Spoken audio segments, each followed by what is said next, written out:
All right, welcome back, everyone. Ready for another deep dive? Definitely. Awesome. Today we're going all the way to Nepal. Oh, interesting. Yeah, we're going to be taking a look at their education system, Okay. specifically how they test their students. I'm intrigued. Yeah, the source material that we have is a blog post. It's got a very provocative title, I think. What's that? It's called Nepal's Examination System, a thermometer that doesn't measure fever. Ooh, I like that. Yeah, right. Yeah. So it's from a website called Small Steps. Okay. And the author uses the email address andlama30@gmail.com. Mm-hmm. And they describe themselves as advocating for God and nation. Interesting.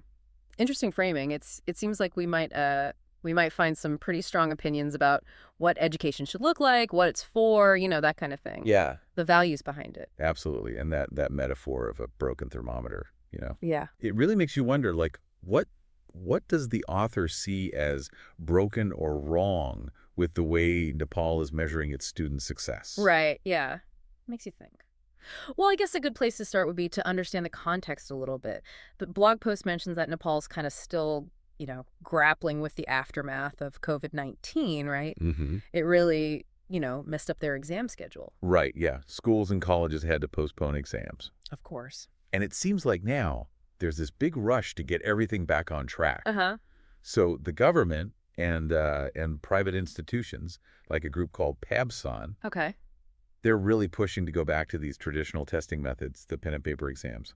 Makes sense, I guess. But our author here, they're not really convinced that that's the right way to go. Really? Yeah. What do they think? They have a pretty strong critique of the whole system, actually. Yeah.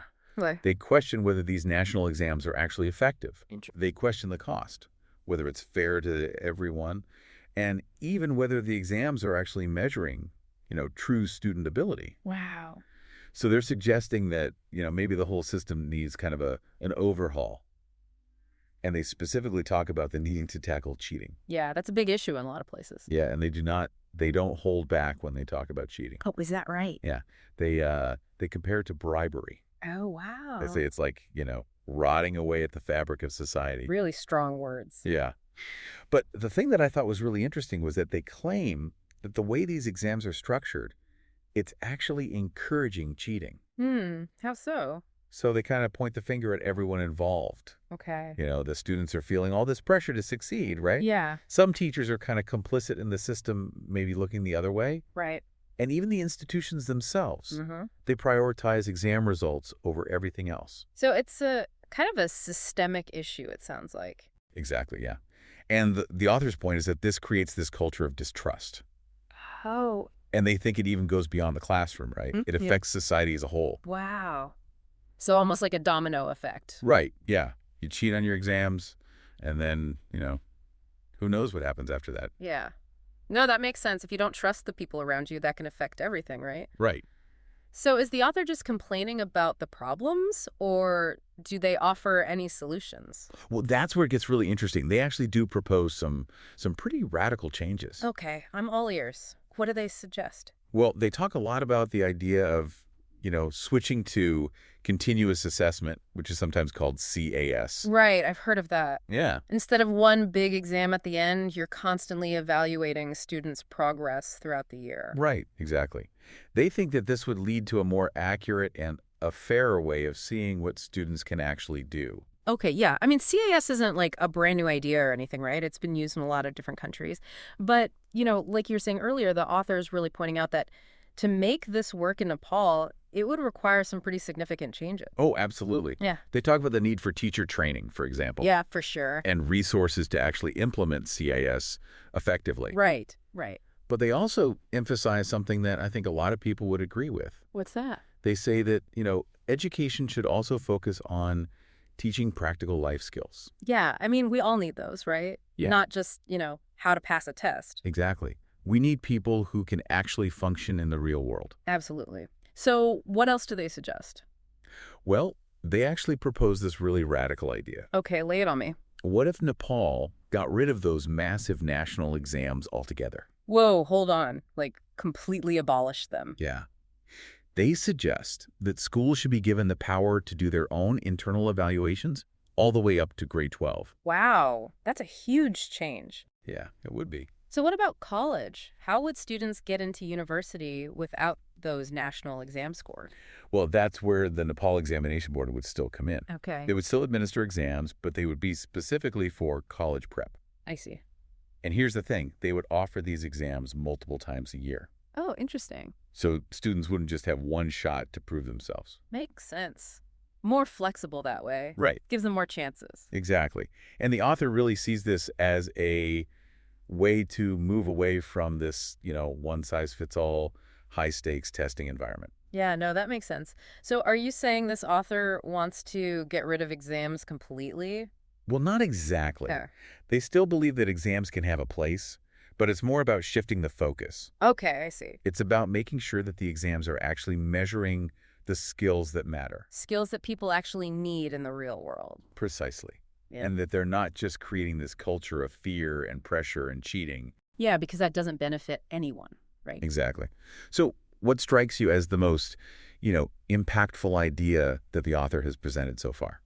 Well, I think it's this challenge to the traditional exam structure. It's so easy to just accept things the way they are, Right. but this author's really making us stop and think, Yeah. is there a better way, a system that's actually more fair, Hmm. that actually reflects what students are capable of? Absolutely. It's a really powerful question. And that's what I love about these deep dives. It's not just about learning facts. It's about, challenging our own assumptions about how things work. Exactly.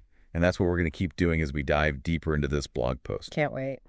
So what else is coming up? Well, next we're going to look at the author's thoughts on how these proposed changes would actually play out in the short term and the long term. Interesting. Yeah. They even have some specific recommendations about what to do right now, considering the disruptions from the pandemic. Okay. So stick with us.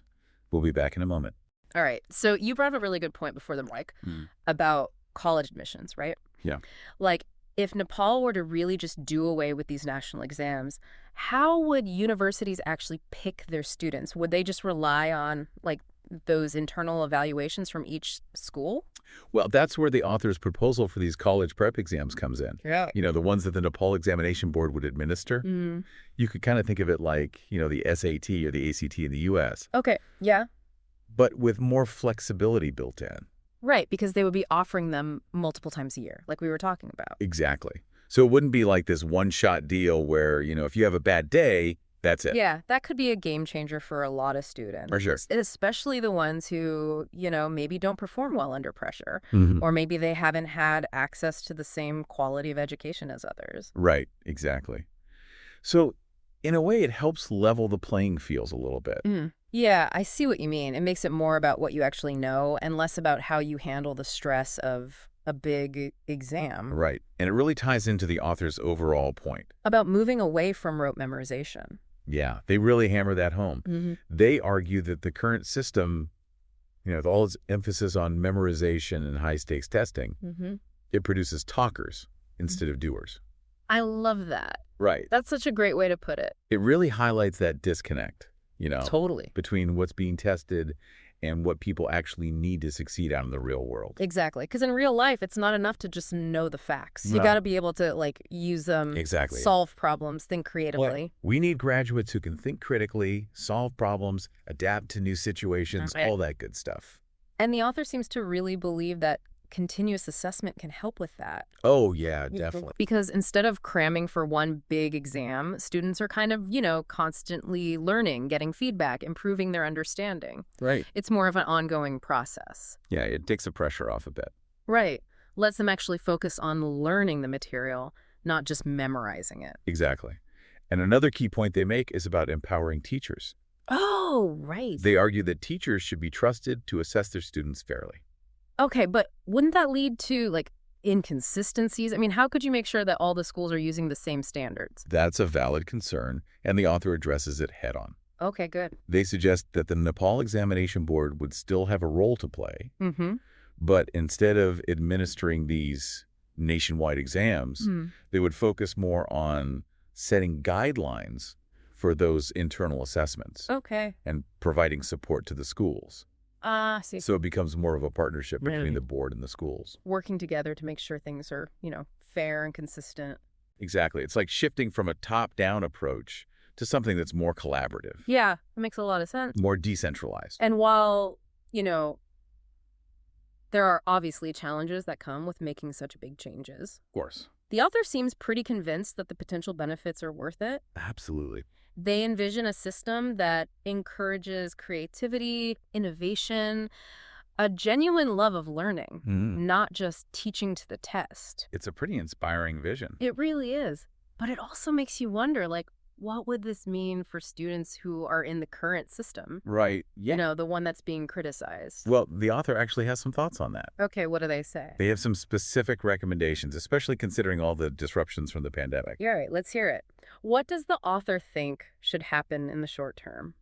And how do they see all these changes playing out in the long run? So, spill the beans. What does the author think needs to happen right now with these exams? Well, they really don't hold back. Yeah. They flat out say that this year's C, the secondary education examination, Right. they think it should be canceled. Whoa. Really? Just like that? Yeah, their argument is that using the pre-C results, Okay. to promote students to grade 11, it would kind of take some of the pressure off. Yeah. Especially after all the disruptions from the pandemic. Makes sense. Give everyone a bit of a break. Right. Catch their breath. Exactly. So are they saying to just get rid of the C altogether? Or is this just a temporary thing? Well, it seems like they see it as, kind of a two birds, one stone situation. Okay. It's a pragmatic solution for right now. To deal with the COVID mess, yeah. Right. But it also pushes people to start rethinking the whole purpose of the C. Is it really necessary in the long run? Yeah. Is it really the best way to measure, what students have learned and what they're capable of? It all circles back to what we were discussing earlier. Yeah. About moving away from these high-stakes, one-shot exams. The ones that can make or break a student's future. Right, exactly. I mean, it's a lot of pressure. It is. Especially for kids who are, 15, 16 years old. Right, yeah. They're still figuring things out. And it's not like one exam can really capture everything they know. Exactly. Or all their potential, right? Absolutely. And I think that's one of the biggest takeaways from this whole deep dive, would you say? Yeah, for sure. The author makes a pretty strong case that this, obsession with exam results, it's not just about, measuring knowledge anymore. It's Right. become this whole cultural thing. Yeah, it's like this pressure cooker. And it's actually holding students back in a lot of ways. I mean, if you're so focused on memorizing facts, yeah. just to pass a test, when do you have time to actually think for yourself? Right, to be creative, to problem solve, to really develop those skills that you need to, thrive in the real world. Exactly. And, thinking back to that thermometer analogy, maybe it's not just that the thermometer is broken. Right. Maybe we're also measuring the wrong thing. Ooh, I like that. Maybe we need to rethink what success even looks like. Absolutely. What are we actually trying to achieve with our education system? What kind of citizens do we want to raise? Big questions. And I think those are the questions that we want to leave our listeners with today. Yeah, we've had a really interesting discussion today. We have. We've unpacked a lot of the author's ideas, explored the pros and cons of different approaches. We've looked at the current situation in Nepal, their exam system, and some potential ways to change it. Yeah, and it's clear that there are no easy answers here. Right. It's a complex issue. But it's a really important conversation to have. Absolutely. And we hope that this deep dive has given you, the listener, some food for thought, some new perspectives to consider. Maybe even sparks some ideas of your own. Yeah, because at the end of the day, education is something that affects all of us. It does. And it's something that we can all contribute to. Absolutely. So keep thinking, keep questioning, keep learning, and we'll see you on the next deep dive. See you then.